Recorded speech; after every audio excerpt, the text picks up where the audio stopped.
whātaro whātu fo I le ia ma me malo tātou au whaafonfonga o euro o mai mo mai I o tō maota lao ma so sino whanga o e mo mai ni whasalaunga le swafa man malo Iesu Kiriso whapea tuai tā lofa lava e ta liena ma le fifia mai o tō umalawa ia o loo whapena o na maua lava le neia panoa tātou te so tau awai I le so ino le fionga ale atua ia ma tātou manino ma mangala ma tiri lon fina ngalo mo I tātou e whātoro atu I pa ia ma malo tātou atu no I le o atu le nei whasararonga I tōnu maota ma lao I e le taturunga o tō pa ia ma o tō sā ma ia whare atu no o reale o a iei sa mātou whamtaranga ai manatu I tātou te awa o mamalu awa o manongi Ina ia mausewi inga o le tua I mea umono tātou whaia e awhiai le so ino ana whiongo pa ia a vei foi le nea manoe whatalofa tuai o auna le tua o e olo o mātou so tau au I le whasoaino le whionga le tua I le tuati olo I le sunga ia Pastor Tui turi atu ia mai a whio anga o Malailoa ia o lo o pa aia e lana auna ia tātou e kalesia asfito toi whio mai le whio anga Malailoa whatalofa tu lau sunga Pastor Whaftai lawa, whaftai mo le whaonaino no teimi, ia mo le ni whasoa. Sunga whae Pastor Vine, ia leo o mātou mawhtatu, talo whae lau sunga Pastor. Maro lo sunga peka. Vino sefo o le whawhiangaino le tātou kalesia I ua, ia whatalo whatu le nau auna ni tai au. Ia, pe mānei lava tātou sa ili mua I le tua I se tātou talo, a ele I amtaina tātou whasoa. Le atua la mātou te tana lau whionga, mātou te sa ili at oile ia ma le nganga o minoto maunaro. Ina ia pai mai lo nganga I se au wanga I whapitoa. Le ngata le ia e mātou la whasoina ina ia manino ai lau whionga o la mātou whasoa. Ai e whapea fo ile tua no pai atu lo nganga so se tasi o lo whapea no maua le nei whasana naunga. Ina ia maua fo ia I tātou whaamarianga wharerangi ia ua e saunia e ala tui nei por karami. Whamanuia le tua whaaptoe lau a whionga la mātou. Wanga ia le nei tula I lau lau suafa Iesu. Amen.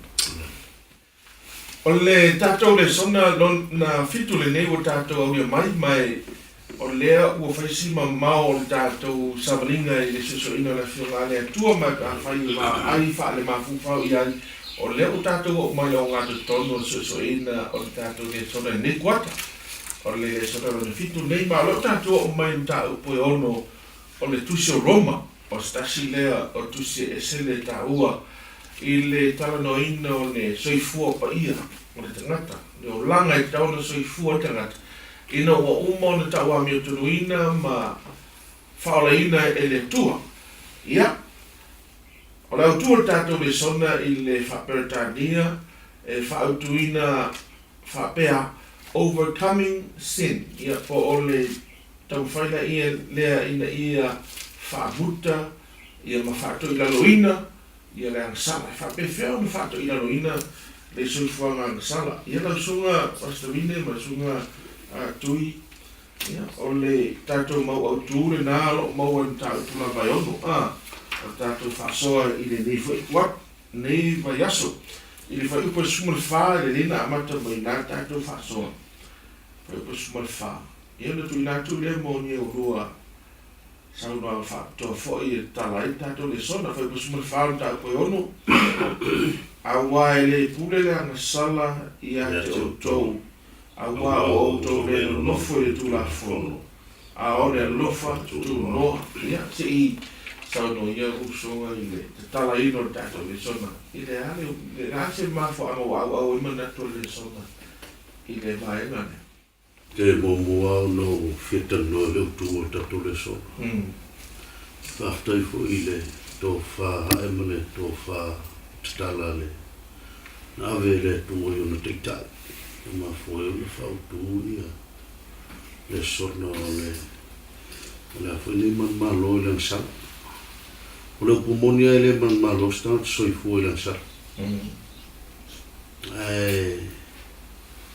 e le tangata na whaia le man malo tangata na sa mai le sala o me ta ua e o te mai le tu le ngata tātou te manu malo mai le sala ua whaasa o loto ina mai hui tātou malawe ai mai mai le sala pe o tātou wawa i mo mai tau ino le sona nei mai aso o me te tele ia ua whaia e le na ia whatino ina le wala le o le mai o le manmano e toi la vea i mai tātou mai le o langang sala me la le alina mai tātou mtua tau lo i le toi iai se kula e lang sala e tangata nanga leo uma o na manu malo ai ia Yesu le na ia whaia ngā ruenga mo i tātou lono winga i le kakau o le taimia ke mau i le li whaola i lo ola longo winga le ko yese fe au lang sala e kong fai mai lo ola e nga te pule ai lo ola lono winga o te tauna ave lo ola e pule ai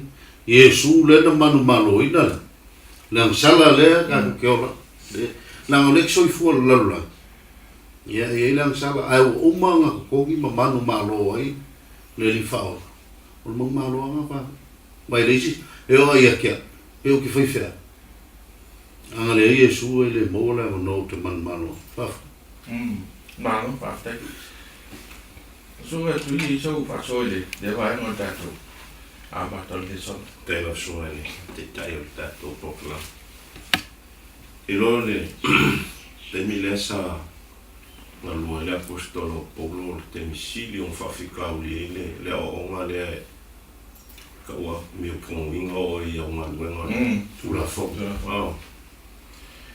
e vona le vandi mai ni Paulo ia le akaria e le nga lua ku la fo mo fa la ka ko o le lo fa tu no ye o le sile ma o le ave se lo ka kan mele o le nga le tu la fo e ma ia pa ka kana la kiki ale va nga le o le mele sa o inga ese mai kula fongo foi o foi nga ka ulanga ia so foi so o mama o ka o kula fongo foi no fa o popo le fa sei o mane mo le sa kai o e yaile awange i mama o kele la ula aida ile sa pa o fu le la ia o le sela ko kula fongo uma lo mai la fa kula fongo o so le mo le asingi ia so la wa mo le asingi le nga lo la pa o me a o le ki o isira ko kula fongo queria ver solo ila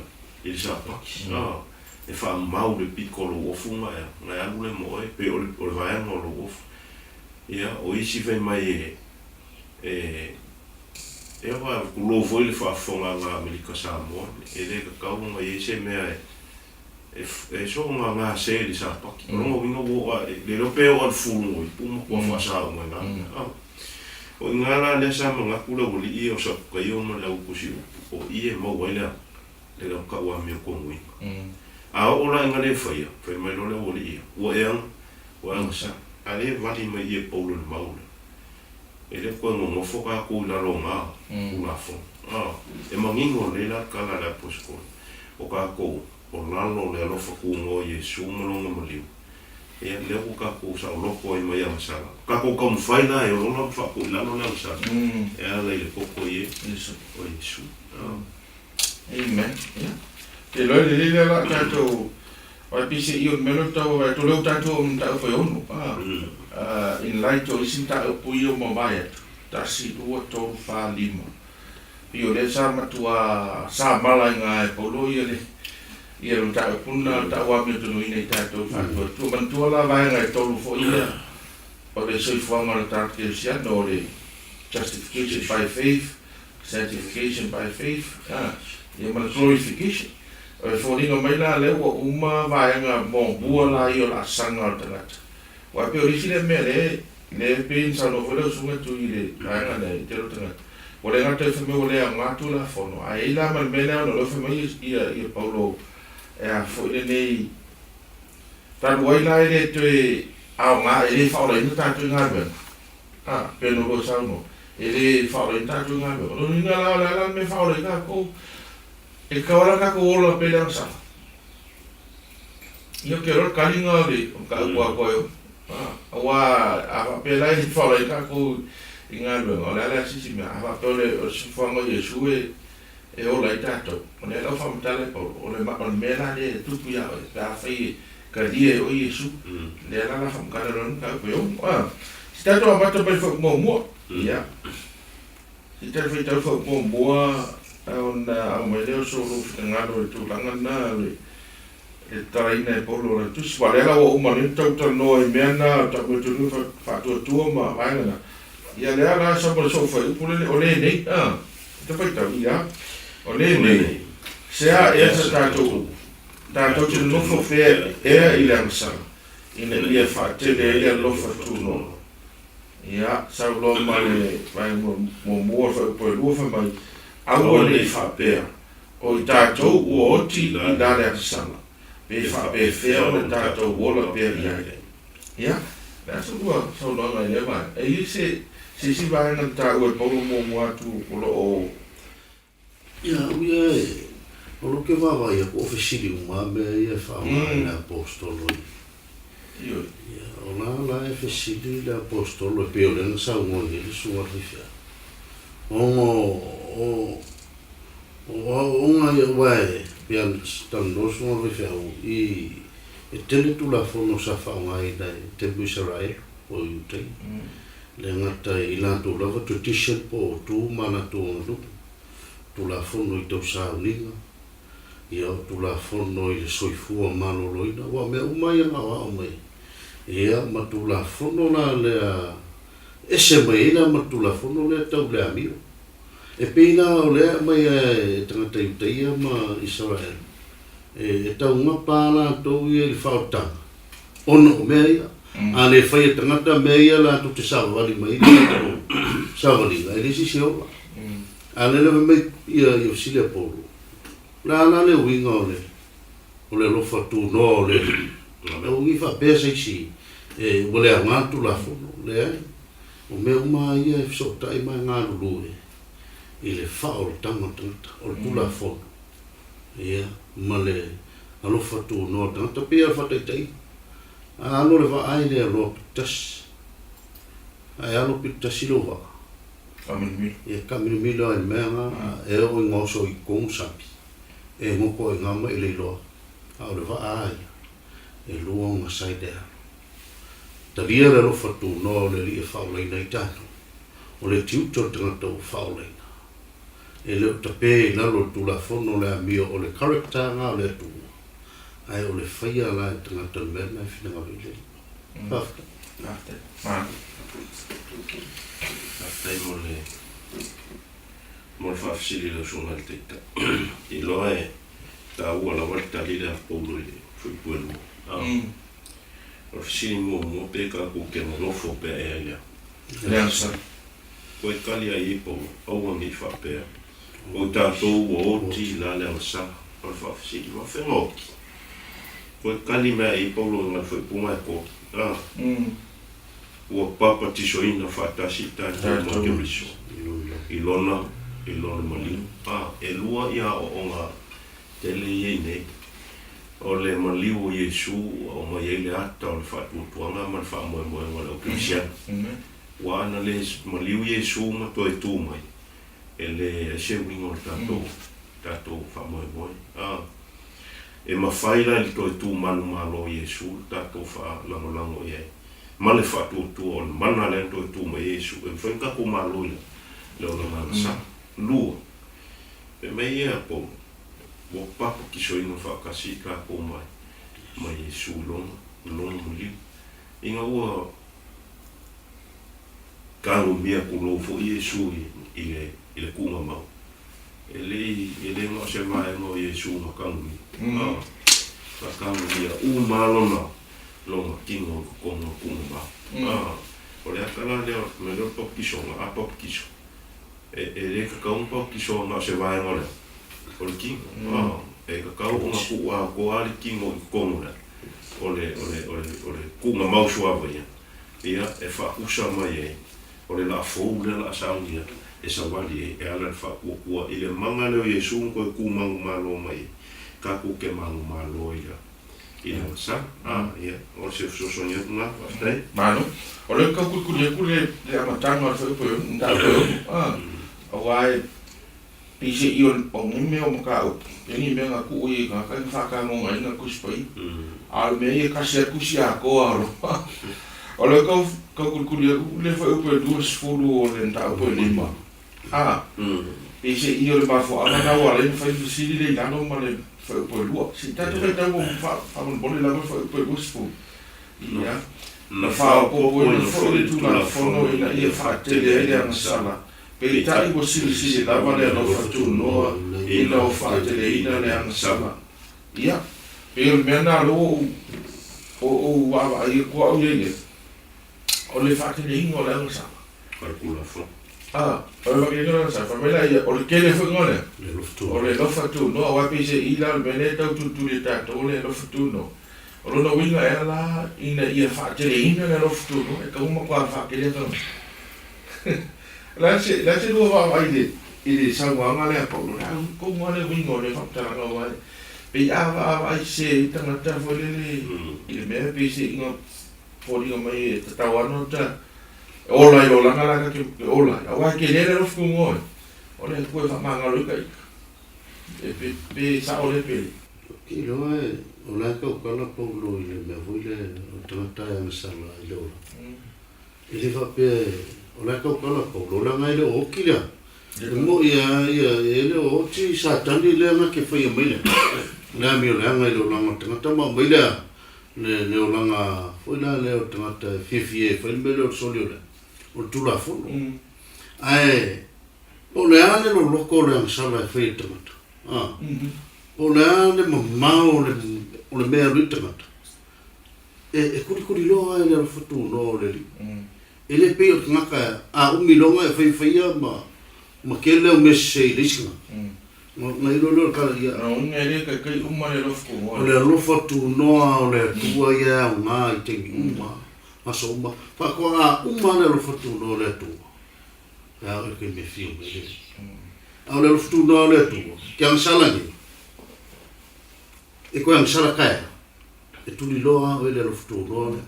Le anga e li awe sea mai le roftu noa o le tua mai tangata. O le winga la na o la mai tau le whaitaunga o tusipai. Ma la o mai tau i. E ke lea le rofaku ngoa o le tua kurkuri e tangata. O le are ma mao le aro tangata.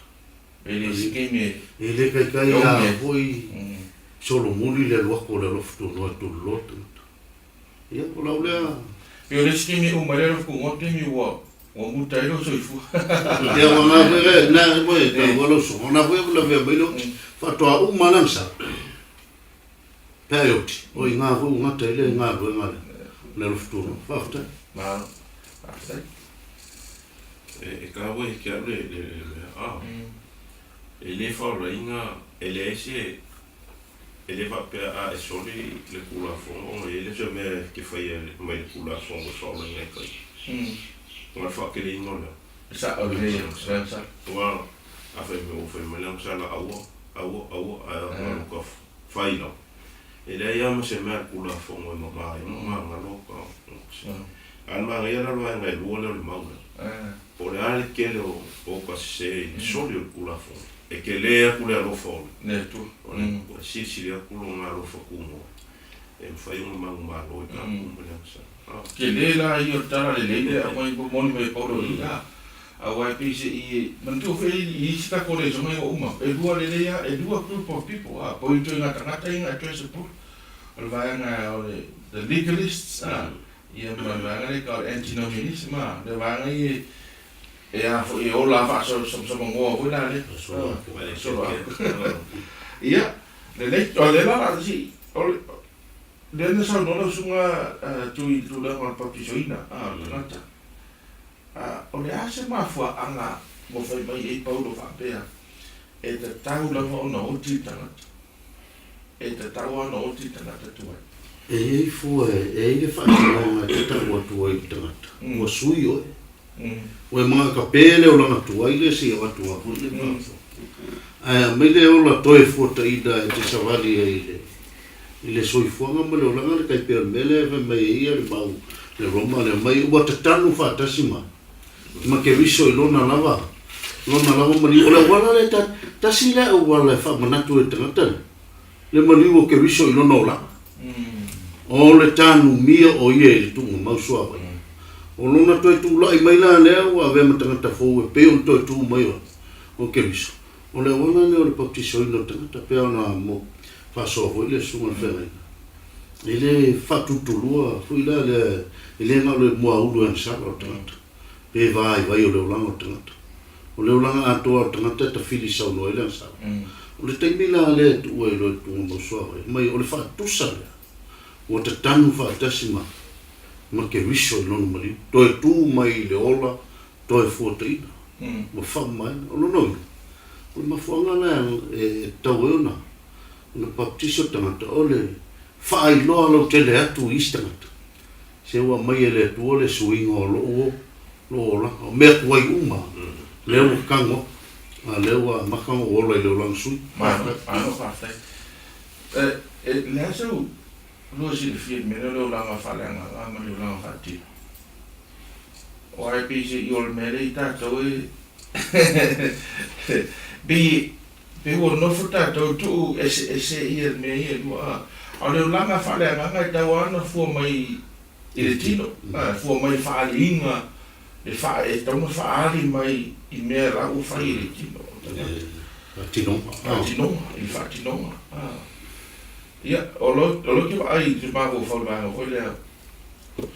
le fa mai le talo ta vita sa o le manamolo tina malang sa o fa na mai malang sa ia fa la te le vai paulo na fa tanga to al ta ko tasi ma lo ma to fa u lo fa il fa ko to non na fa tanga le conditional tanga te no fa mai wa ma sa tanga to uma o le ia ma si so ka ko sa ia le la nga ku so le ka si ka te ta po li mo ko so mo fitu o ngala le pi se io le ka u ko ya mai le polo il me le ka wa o ki le tanga le nga fa ba ka po e di mo fa ko so mo fitu o le ola ia le ti flesh the flesh o le ola ia ki o lo nga ia nga ku le ke e ku le nga e ke e me fa le nga mai mo kwa ka wala o was yo ki le flesh otherwise ele ma fa no rain uma me no le flesh ma le spiritual ele tem metas pise io ngala le ka uma ningo ma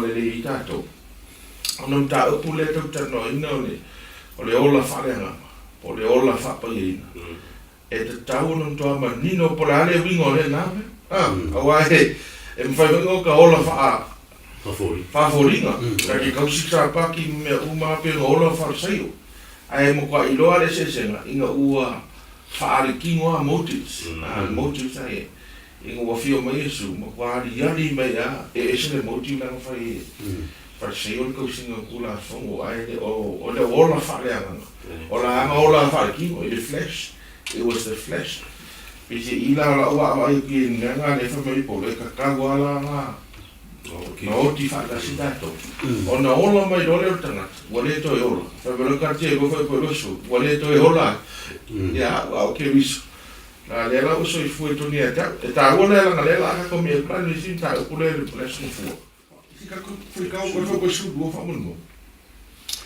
ole nei a wale ma lo sa yo tu tino a mo vale I lo o to awa I ona tu ina na awa fo I le tu ina to tino le sala fai ma pena le ambio le ana a yo to ina to le tua e pe o ola na ye oti ma ye tu ina to tino le tua fai ma pena le ambio ton ia a le ala la sa lua fa so le vai na vai e pe a ona o tago ia e tawa ona ola mafua mai e ola fa le nganga e le au e se so manatu me le sa no I lo so mai te ta yo ta to po kalama ole mo ona fo ile le langi mo ta to yo no pone I o ki le kingo ai soifua nga fa le nga onga ole soifua le kingo e mo ole o ki fa wo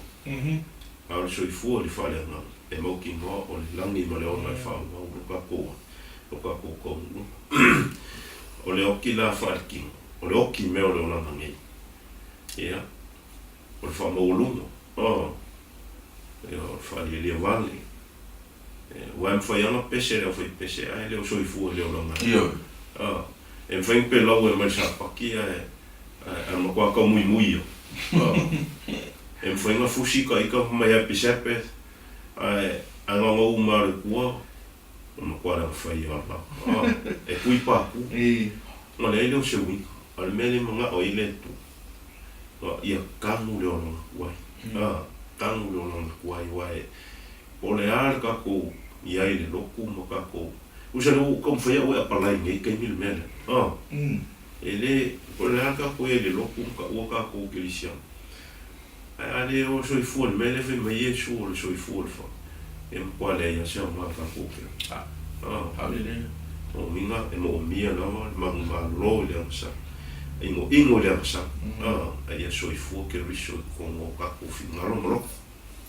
After i ka ki era ia upu ia whaunga le sona le whautara me le sona me aso le upu le malo whamai e pau aua le i malo le angasala le lai i le whapretani whamai do not let sin reign le upu le rain ia o le rain o le upu le ave le teimi o le se tupu se no foi inga foi lea se no foi inga se tupu ina ua malo ma ua tu mai le no foi inga se taimi u pena fai se tau ai se tau o no malo ai lea o rain le tupu lea i se wharinga malo e wharinga mai la o le whaptalanga o le loto le bingo le upu e le na o no malo foi lea ua malo ai o le upu e ave i le tupu Pule. El pule ina tu pata do ai le ma o voli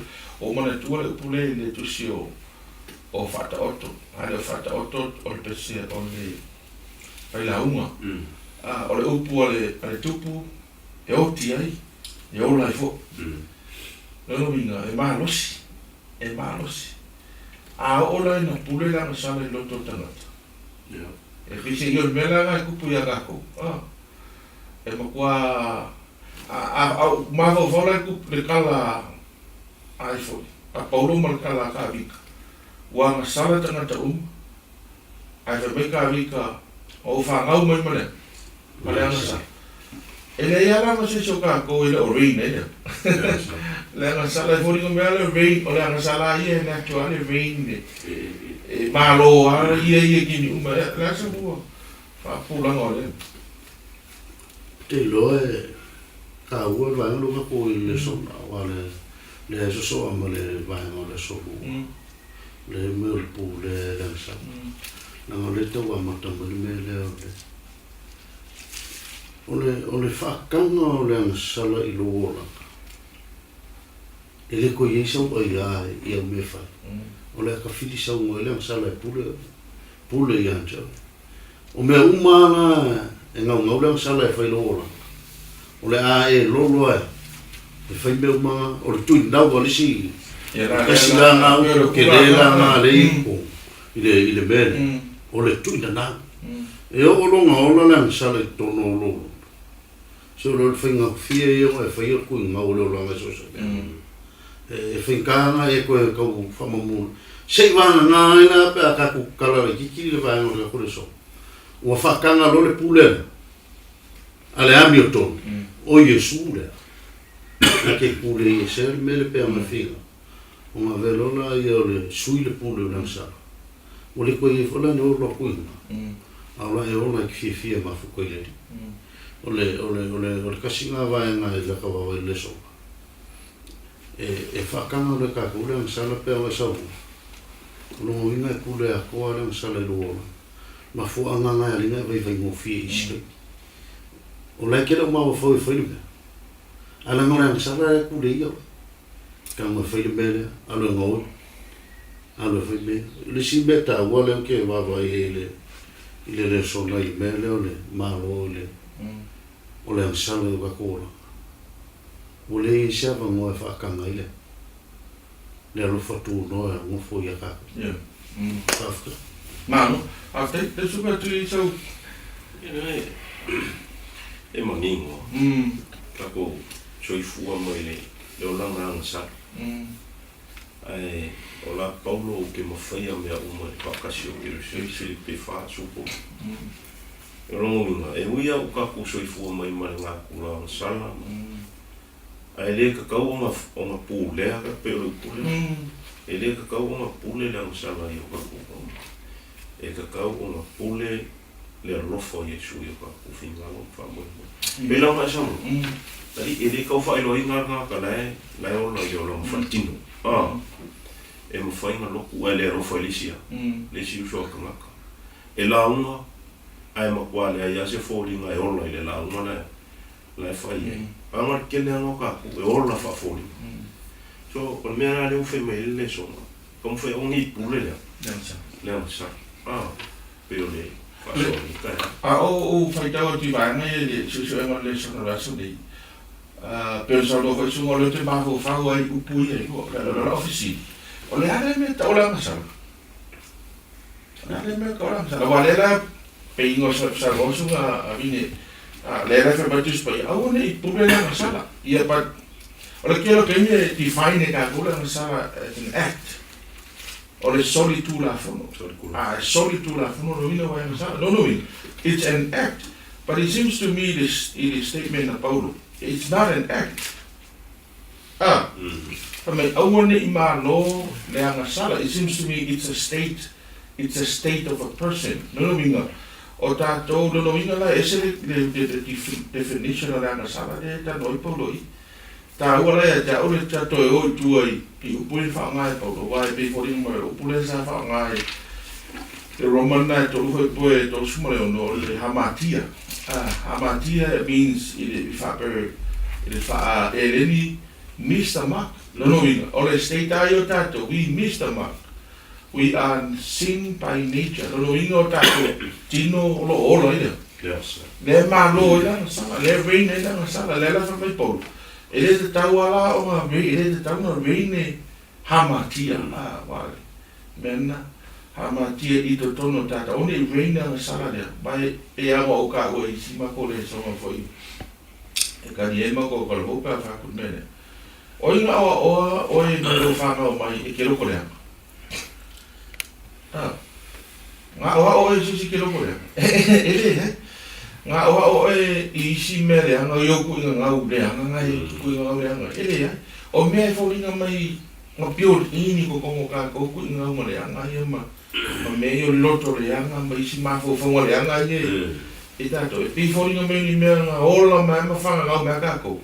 O lai pio in nei tato, o peo lea, o le natural ya tato, le tau i masui. Ma le ola le whamanga. O le makua natural, o le ola nganga ka kaunga ka ola ai. A whai me resi me, whai o resi. Ai ina ua, mai kakale, e makua ese anga. Mai whoringa mai nei kia urefe mai whakala mai pōru. O le olanga i o le anga sala. O le olanga o le flesh. O le status e kako. Ngā ola mea kako i a natural le ke e le kui mea whareanga. You see the ke lera the problem there. Mai ke lea o kaimi mga kuma mahi kama ka tēnea. A nofo le tanga te la ruma mafu whau. E leo sika mai whaki ka uri le ngō kako. Ai whakaika e runga lo wa aide. E ofo yala i le kingo ma. E le kai kingo le nei mai lo ola. La ngai lo mano lama ka kou i le loko le mea le kala ngoma. I kuspa ia in the flesh. So, afa mai la Paulo me lenga kaka ngoi ngi e oki le flesh. It literally means e kauanga. O makare e lenga kaunko i ingi na ngonga wapea. I le o langa o le tangata ke visiano i la waia Joshua ati ai. Ke le roi prase lua whao popo e me le uka ngoi po. E pio la uia ngava e lua me ie ka ngomai polo le angsala. Wai o le tusio i o ane ne fa mai o le angsala so tula. So tula fono. So it's a committing an act of breaking the law. But now it is concept about e pe lo loko kula ya. Ba I kongo ana leo ke mga koe ka umala ni ko ma na mo I la fia ma e lo fa fo mai. O ka ko ai nga sa. Pea ngō ka uwhi mai songa sunga setu. Inga ua whaku si fai le sikoe inga o kūrunga o whailanga mo le maua mai whaafkahi le kua newa yaso. Uma newa yaso kiri ang sa. Ega mai kala lo kua la ua masala lele ina. Ele mwhai kako, ele se kemi ka whaapea I whai kake le ang sala because we are always sinful people and that's why Jesus has to reign in us. Pada se rua whaalau ke lenga, ole mea wai, o lau wa ai e. E re se mea whengo fi. Le maa lo la sala, ma le maa lo I e sui o kako ora. E ke wai e le umeita. Nanga hui le msala e li a makai kako. A makai le masta o le msala. Sakangi. Ele yoki foi sakangi o le a whailona. Lona le tute le ngole msala le mea ngako ngai mai. E sakangi o le kako ora ke kasia le tangata I tu o le mea lea. O sakangi. O kako oi vainga mo mea lea nga uma kako ki whai. O sakangi. Ele mawhai la o le mea wana le ngapa ua ele ulu I tangata lea le inga kako. Le mea ta o le natural sin. O le ngā sala le ngā kulot ngaka. E le mawhai ngā vesea le. Le ngā tura le o tangata e ola I lo nola. Ai, o le ka ua o le mea lea. Whe mei paulo. Ia kako hoki yaso. As whaiso. O le mea ngā lai ka ua le mea leo le hoki yaso. Pe ke ang sala. Ai ka ua ngā ilo ngā ke me ke hoki e ilo ang sala le. Lai whai. La ngā e. Atatuk tala noa noa I le ang sala. I le ngā solo kula fongu. O me uma e o I lau ai e ke ang sala I lau ai. E o iau tala e ke ang sala iau kala.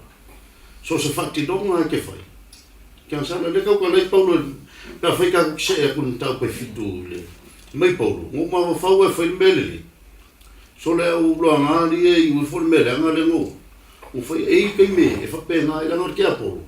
E ngā lu e whawheli wai mea. Inga ia ola I arka kai leo langa leo le. Nā turang sala. Ala whai ia Yesu. I le kako e le kaunga. Wa malolo Yesu ia tangata le whine oila. Mai anu o ngi koe. Koe ang sala.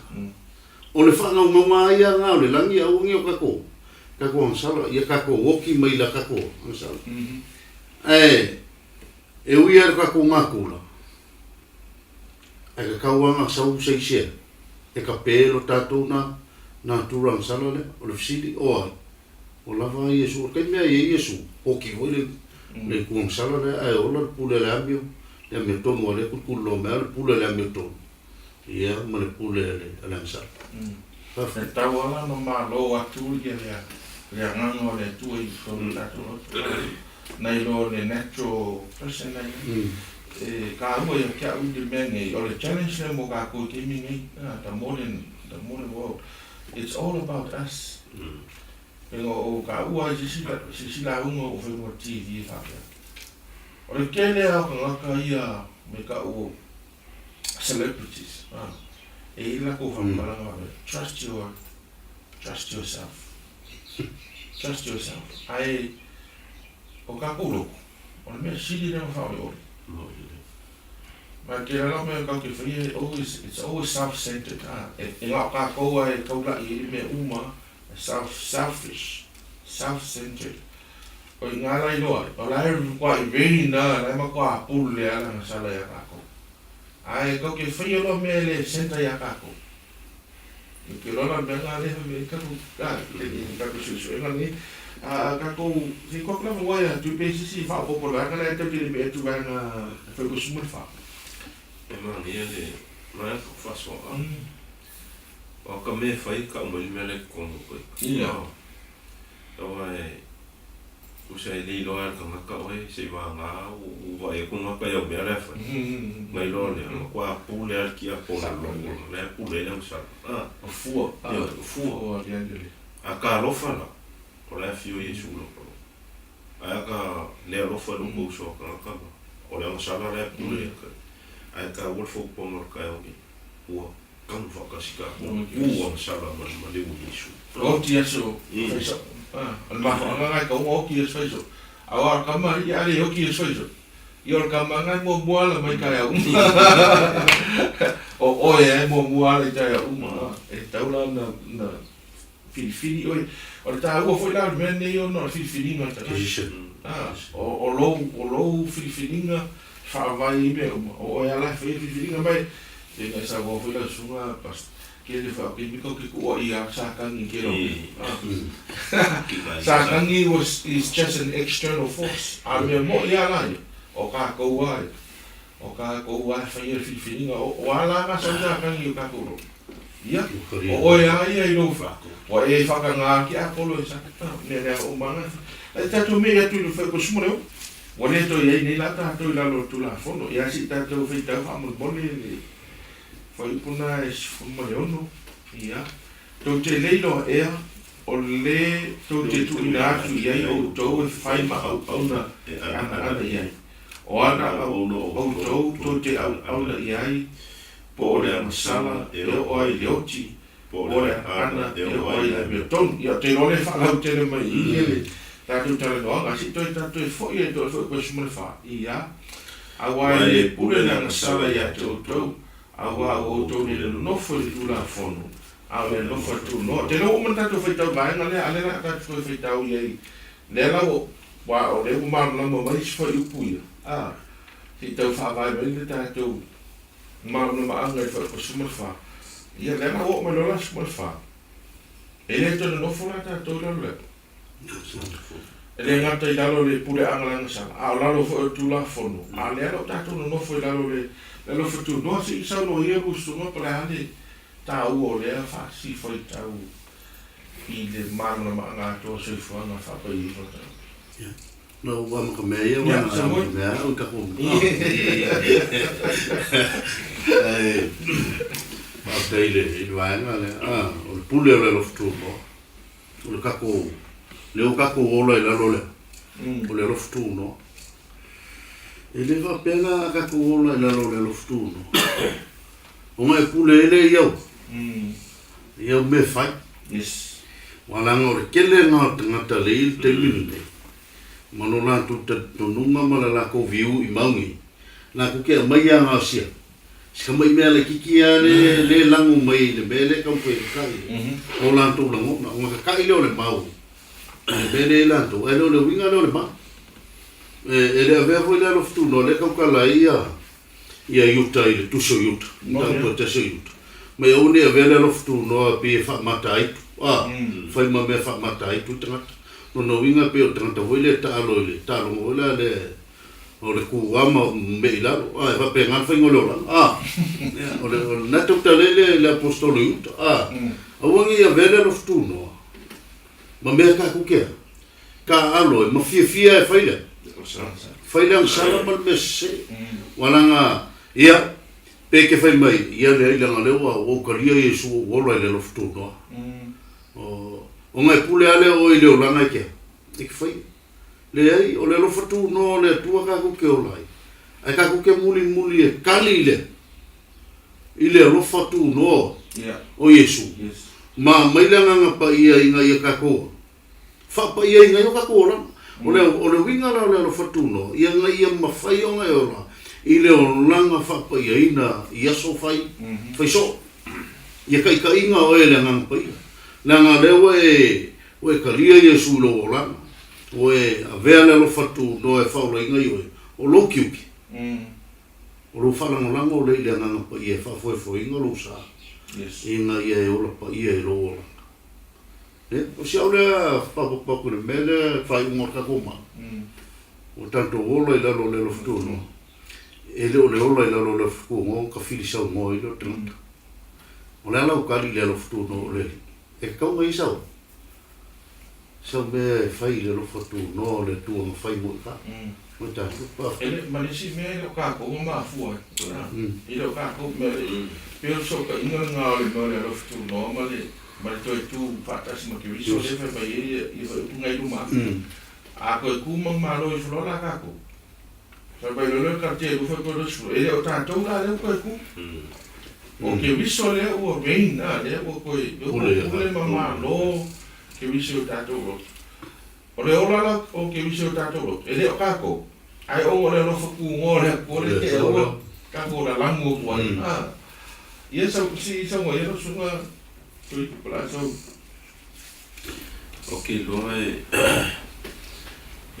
ni ke wa le se no kale o me sa wa eu le no faku ngo Yesu o e me fai no no fa la ina ka ko ai pe un sono vivia ole o kula fongo le ko mo foi ka ko kula fongo ia fai la uli vai ne vai sa mo le ai le fa singo kula fongo le ko si a yo kasi se fu kula fongo la e mo ile lo fa le lo fa ile ko mo le lo fa ia ola ka kalia kula na ile lo mo i su le mo li ola ka ola i mo so i fu me le ve me o ni ola ile ma sala ai ola le lo fa o me le ni ka ka o fi ka dia me fa i su ai mo so fa me le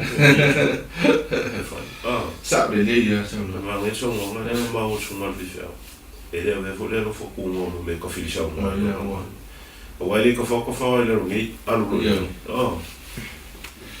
But si me kusa le o ko fa le nga uma so fo nga ko nga so fo me uma fa bien ko me nga mo il se o tato fa o ino tu spai ma ta u na tato fa so le ni ina ia fa manino fa ma iero fa fo ma mai il tulang manino ma tulang sa o le wingo fa tala kala nga o le te la fa ina e o ko me nga mele ki yeri e manga o ia ai ki ye kula fo sala o mo va ma fa le nga kula fo ai le va ai ile ata atoa o le fa tanga le o le fa fe me e le nga tu la fo no e fa fe la na ta dia tu tanga ta pa no so fu e ta dia tu le lo tu no o le tu e le venga e o fa so no e te olo i tu la fo no e tu i la no ta ia la le tu e le pulea o ia o kula fo e ke o le so fu ia le la ka to me e tu ba no le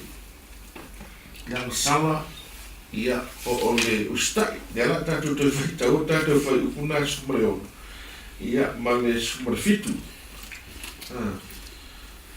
ia to te le no e o le to te tu ina tu ia o to e fai ma o na ana ia o ana o to te ana ia o le sala o e oti o le ana o ai la mio tonu ia e le ka ko sa go mai ni pa mo smreo o le ese ngala nga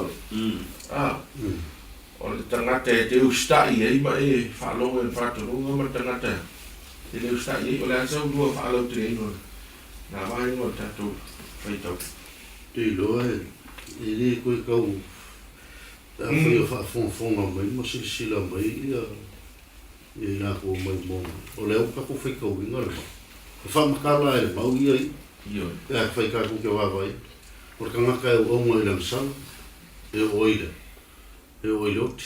aur ka ngaka e o na man ana ile amioto mo lo o ele xa o nga o ya o ngikai ya o le meu le o le trata tau tua o le kanga ka fa ia le mela mana o lo no mutai ele ya na se kanga ka o na te tau na te isa isa kala alo no mutai o sa o ai o le me mai le mutai o le me na fa o le rafa mai ka ko maule pa fa i ta tu te to va vai pai o fa pe o le ke ana mai o nei lang sa e ke lo foi mai uska i lang sa wa ve o se matai i ante ai a fa o le ka ko ke ana ma ka ko va vai i o na i ai Yesu malanga te o le la me la muso e fa kula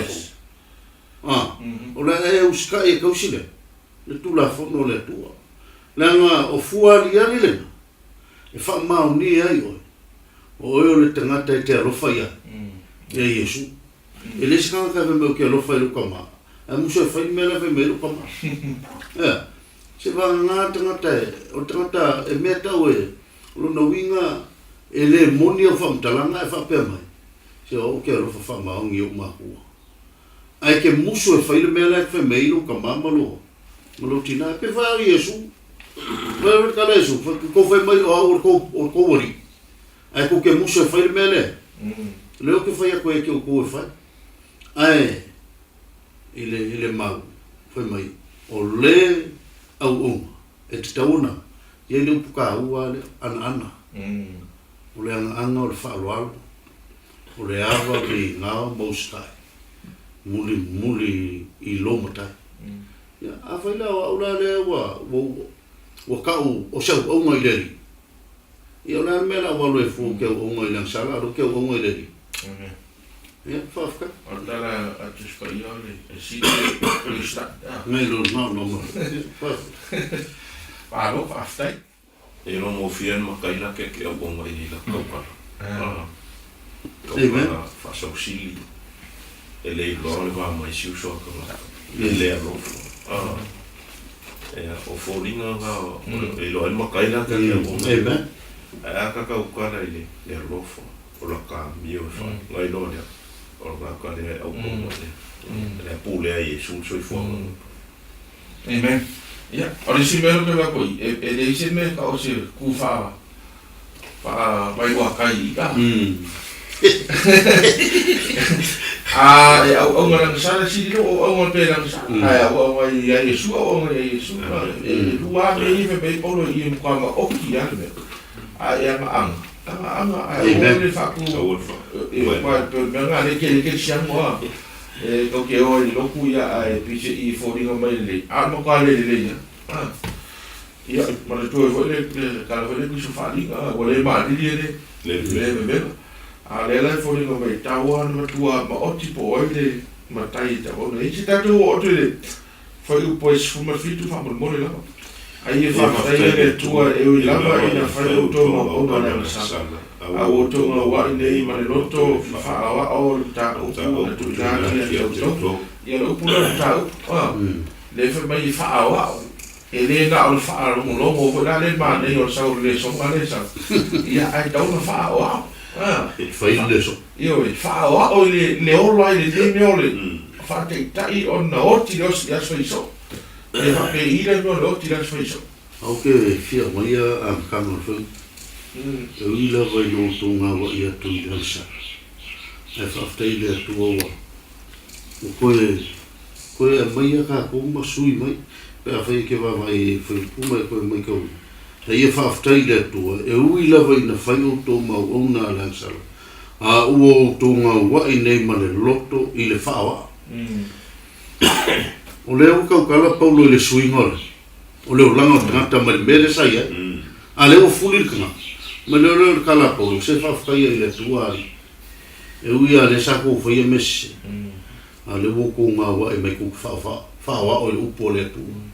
Fele upo le atua, maka upu ia le ngaka, e ke ngā wai ia Yesu, e ke whaia me mga o Yesu, e ke avero wola ma Yesu, o upo ke kaukalai upu wha Yesu, o me uma, o leo e ngā wai, i me ia wa o iho e i le fio ngā leli, pe wila ma e sao ngā hoi ma wha leo le mta. Te mia ke ngā wai e leli, ke whaki ngō me ia kala ngō i le kuspa ia le tu. Maka kukar ngoa le songa whamoe mo. Ia o le tulanga hoi leo le oti ia so whaiso. Ia o loula ngo, wae, o ke whaupu ngā au ia. O loula ngo ngā inga le oe. O oe o le tangata sala. E ke mo mia Yesu e whaola o Yesu ma. Nā ngau sikai. E ke lela longa ngā sia o mea lai whai. E ke whaiwhai ia pia wile e ke lola longa i. O ke mga au ke whaiwhai ala me, ai ka kau ngō wha mō lalo lolo. O mea ngai kau leuki, o mō lalo lolo. O ila longa inga o ila tangata. Te pea hoi o ngakari o tawita le ka kami. Ngā u whamkala koe ngā kango o ilo kawik, so le o awari. Kangi loku ka mālo. Mai neri e. Sui mai a. Whai mai seisi loku fō. Whai mai se loku mai a ta. Me la nga ka o roti as so va fela I lo le ka con ai ke la ka o le upo ka kala mai e po lo ki so ngale ka u ki lo i amen o le aka o le kamu la o ka kuai ai so I foi o la fo la wai ma uska I fa perfect te le commenti Paulo le tula gole ma tu fo le tu si Paulo le kale si lo mai le yo ale lai no Paulo te lo ko ni ne fa ko le kale si lo ka sa yo ti mi nga la ko le pentecost no no pauanga le si la fiola wa ai I ka upo falta ai ma to I o tua olai le lai e fa fa I Paulo e pise I o se wala vole motivate I tanga fa o pe mega na I la fa na me ngo me ka ti ma to le tu si Paulo le va o le o va nga yo me ko o se tanga te mega ai fa malo se ia ola ia o foma o nga pe na o nga tu spaia ya la fa I tato so le tu lanni il ta poi e ono pe smai o lusmato ya pele e tato fai tau I le fa lusmata se o lusmato ya na me ni ro sa no fa I o tato le so ni ya foi ni fua na ya to na mua ina me o to mama I ni o po awa ni umo I me o le otile a le o tu sa no o to na ya sa ma o fai ma o na le tua o ya to na o fua o I fa o winga foi o le fa va awa o le otile o le to tongi le o le sa a le o le fa va o le mea foi na le tua I lo tato I o Iesu Cristo ya e se le mane o fai wina e Paulo lana fia na se no fa I wina tato le sona I ya o onga ni o di no tato po fa tau le manu malo mai na sala ina po le fa to I la wina fo e fa tai le fai mo tato le soda ma o le mele o le koe kango Paulo ma fa matala I tangata me ko kele mama I mea sa ko fai ana mo e fa tai le tua le u ko mai ma na ve mai o to le tua ile no fatu no le ri me le o kala po o me ia sa fai o ko mo lansa o lo ngai o le uti ele ka mu a fua foi lá ia ka po fa fa ia Yesu mo sui Yesu lo ki lo ka po ile tino ile mka awana ang fa pe ni e fai mo fata no for fulanga le to ya tamba eva ai roki ele mo me ka ko ngi wa o le me ka ko mo sui Yesu lo ki na ai me le famtalan mo fo po lu su mo lo le ua tu sa no o to na ile sala ma ua fai ma ona le tua o ia te o to ni ia o to fua e o I fa pe ina o lono ina fo I o le ola fa me no kala le tua e u ia le sala o ke uko a le u ka ko o mai le I fa o le ngo ka ko e ala ile la ve inga le tu le la ve inga le tu e lo se la ve inga wa le mfengo o fwa u Yesu la unsa ele foi a o mele o foi Yesu wa me ka kulo ele na kai de ola ke ola ke mi ngi fa wa wenga e ola moleli a o le ola fa ya e me lo fa talanga fa I o no ta Afrika ku va vai ka o ko nya yo la sala o lo movi elo se fu nga aile ma fu ngo kitota elo se fu nga le tu na ngo iska mi pe a fioki kama o ve mai lo kama uska ya wa fina ngalo le tu e lo te simi ale nga bi vale si ai o le menga o le mene o le kali mo le kaule o le sala e le mata le tile a ve me lo fa un mal ma o le ola fa o le mea foi fua le o ke o ka ko sapi a me me le ngi to foi to lo o le o lo le atali po le o ia te ia le ola e whaava. Whaava unanga kele voi ka ngakari e whio. Ai ona le maukingoa. Ai ona e ke minge ale ke maukingoa. Ona mena e whainongo fisilila. Ele anga le whai mai po, te uina maule. Palo leo la whaatase mai lantou e fia I lona whaana. Ona mea wela leo ke lulu ia la ko uma o maula o moa. Ia e olo maukingoa o ili singa kolula. E ui I le whaalawe lave o le angsala lo kakuola. Le o mo fai Yesu le mo ke maua. Ia muli e whai mea me Yesu. Amen. Tafta. Malo. Kila ua le. Koe nangarango koe whinga no suna. Kaua kia whi pule no suna lua.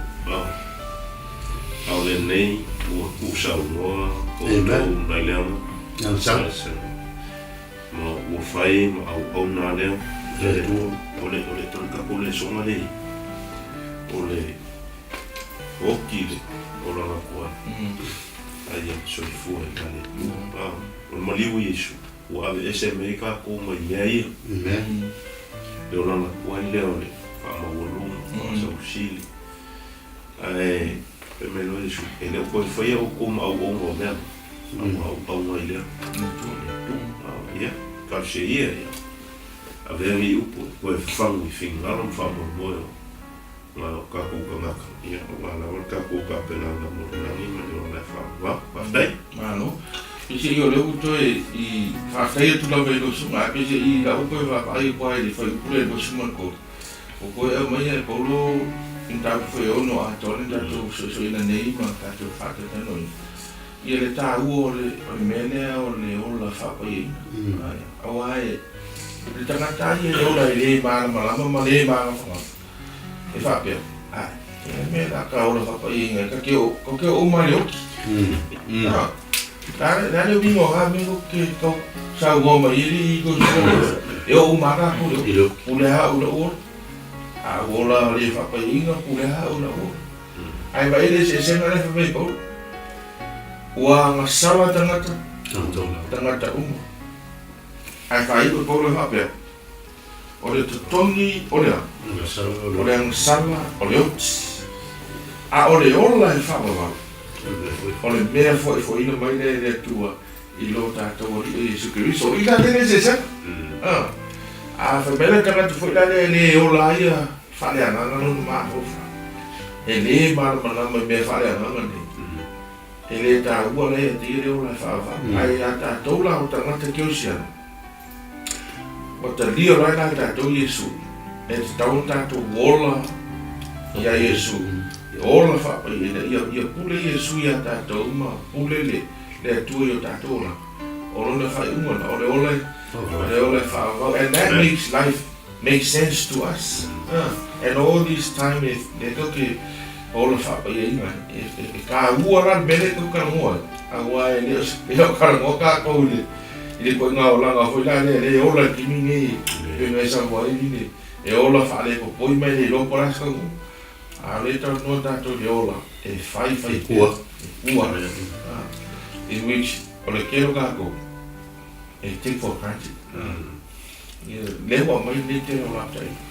Ai whaftai le tua o mole le mano. Ia, tātou te whasoai. Sa mō tātou le sona na whaftai atu I sunga I tui atu I sunga fo I vine, whawhengai I vine sefo. Ia, mō tātou whasoa I le nei tū la mai e te tununga sa mō. Ia, o leo ua aves whamnianga fo I mōro mai mō mai. Ia, mō lof tāko I mai, a whasoa fo I a o ngā lea tua. Mana o nei tangata I le nei tū la. Ma le whanau ia whamanuia le atua ia te oi mano ainga, whaanga umalawa nipur kalani. Ia vere rea mano a swami o sili. Ia mo o tau umalawa o whawhawhonga mai mo mai. Mai whalau atu ma le whalalo. Sunga tui pe tu whaile sauno mai. Ia mo statu tanu whamanuia. E upo le tua o uma o whawhawhina. A teile tua mo o whionga le tuspai. Te toe tapuka e o lato finalalo mo mato whamoe moe. I lea la tonu mato ki samavani e tua e se i o le aso e te fio mai ai. Mato talo mo lo manuia I lungo le tulu Amerika Samoa mai lato umo lo silasila mamai mamai lenei polokalama ia avea lou finagalo aʻoaʻo i le aso o se faamaniaga mo i latou a me se foʻi o matou tagata luga o i matou nei le atua lou fileimu ma lou manuia taʻitaʻina i matou sea o le iʻuga o lenei aso o lou suafa iesu matou ole ma valaau atua i nei amen